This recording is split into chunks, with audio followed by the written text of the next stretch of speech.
Hello and welcome to the library. Today's lesson is going over critically choosing information sources, and my objective for this lesson is to help build your knowledge on what a credible source is and what things you need to think about before using a source for any research that you do, either in class or later on in your adult life. And this is an important skill to have because, first of all, you are going to be using it for the rest of high school for any research project that you might have.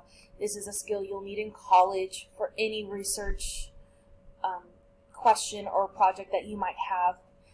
And then second, when you have an opinion or you have the desire to learn more about information and you want to share it with others, choosing your sources wisely is important, because if you choose a source that is not truthful or biased or not applicable to the actual information, then it weakens your argument or it weakens your position when sharing it with others.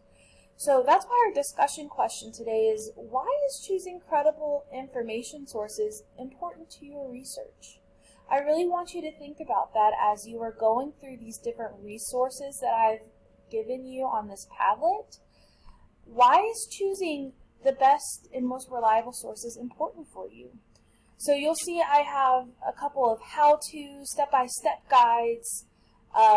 I have a YouTube video going through choosing credible sources, and also some evaluation tips that will help you, especially this one, differentiating between a good source and a bad source, and really understanding that there is a difference between the two.